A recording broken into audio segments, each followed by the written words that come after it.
Donna Keller did not look up when the woman in the steel gray suit said she was here for the licensing review. She kept her eyes on her screen and said the words Yolanda Briggs had heard her say to 100 lost-looking strangers. Family waiting areas around the corner. Han, take a seat. Somebody'll call you. Yolanda heard it from her triage station 6 feet away and did what she always did when Donna's voice took that particular flattened tone. She kept charting. It was 20 past 1 on a Tuesday. The emergency department running its ordinary low simmer of waiting and worry. And there was no reason yet to think this moment was different from any of the small, forgettable ones that passed through that desk every hour. The woman did not sit down. She set a leather portfolio on the counter, unhurried, and said it again, clearly. I'm Dr. Yvette Marlowe. I have a 2 o'clock walkthrough with your compliance office. It was confirmed last week. She slid a laminated credential across the counter, a photo, a seal, a state office name in small serif type, a barcode along the bottom edge. Donna glanced at it the way she might glance at a flyer someone wanted taped to a wall. We don't usually get state visits looking like this, she said, not unkindly, simply careless, already turning to the next person in line. I'll need to see something more official than a laminated card. You can wait over there and someone will sort it out.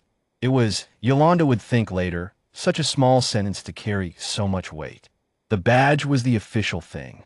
It had been official the moment it left the printer in the state office 3 floors above the Capitol Rotunda. But Donna had already decided, in a half-second it took to glance and look away, what kind of visitor this was, and the badge had not been enough to change her mind. Dr. Marlowe did not raise her voice.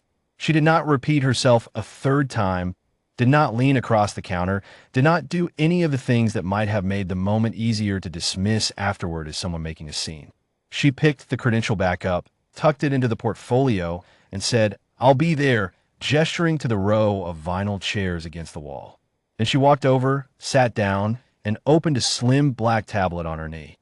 Behind her, a man and his wife approached the same counter, the husband limping slightly, nothing urgent, and Donna waved them straight through to a registration window without asking for so much as a driver's license. Yolanda watched it happen and felt something small and uncomfortable turn over in her chest, the kind of feeling she'd learned over 14 years at that station to set aside and keep working. There were patients. There was always a reason to keep working. So she did. She took 2 more sets of vitals, calmed a frightened teenager with a dislocated finger, sent a chart back twice for a missing allergy field. Every few minutes her eyes went, almost against her will, back to the woman in gray, who sat with the stillness of someone who had decided that waiting here today was simply the next item on a list. She wasn't checking her phone. She wasn't sighing or shifting or glaring at the desk. She had her tablet angled slightly away from the room, and her thumb moved across it now and then, unhurried, like she was taking notes. Like she was, Yolanda realized with a small jolt, doing exactly what she'd said she came to do. 20 minutes became 30. A volunteer came through with a cart of water cups and offered her one. She accepted it with a quiet thank you and went back to the tablet. Donna processed 4 more arrivals in that stretch. 3 white, 1 a teenager with his mother, verifying nothing more than a name and a complaint before waving them on. No one asked Dr. Marlowe a single question. No one called the compliance office. No one, Yolanda understood with a creeping discomfort, had any intention of finding out who she actually was. At 20 to 2, Yolanda left her station on a break she didn't usually take and crossed the lobby on the pretense of checking the water cooler. Up close, she could see what was actually on the tablet screen. Not idle scrolling, but a simple running log. Time of arrival. Time credential presented. Time directed to waiting area without verification. Observed, 2 patients processed ahead without ID check. It was, Yolanda thought, the most polite indictment she had ever seen written down. You're really doing the audit from the chair, Yolanda said, before she decided to say anything at all. Dr. Marlowe looked up, and her face, which had been composed for 40 minutes, allowed itself the smallest flicker of warmth. It's not the audit I planned on, she said, but it's data. The front desk is part of the review whether anyone meant it to be or not. She didn't say it with bitterness. She said it the way a person states a fact they've made peace with a long time ago. I should have said something, Yolanda said. You're saying something now. It wasn't absolution, exactly, but it loosened something in Yolanda's chest all the same, and she went back to her station with the uneasy sense that she had been handed a choice she hadn't yet decided how to answer. At 2:03, Howard Lentz came through the double doors from the administrative wing at a pace that suggested he'd already checked 2 other floors. He was the hospital's director of compliance and quality, a tall, hairy man in shirt sleeves who had personally confirmed the 2 o'clock walkthrough by email 4 separate times, because Cresthome's last state survey had dinged them on documentation, and he was not about to let this one start on the wrong foot. He scanned the lobby, found nothing, and approached the front desk with the particular urgency of a man whose visitor has vanished. Donna, did anyone check in for compliance? Dr. Marlowe, 2 o'clock. Donna's hands paused over a keyboard. Her eyes went, unwillingly, across the lobby to the row of vinyl chairs, where the woman in gray was rising, unhurried, portfolio in hand, tablet already closed. That's me, Dr. Marlowe said, and crossed the lobby toward them. I've been here since 1:20. Howard's face did several things in quick succession. Confusion, then dawning understanding, then something closer to dread. You've been sitting there for 40 minutes? 43, Dr. Marlowe said, not unkindly. I have it logged if it's useful.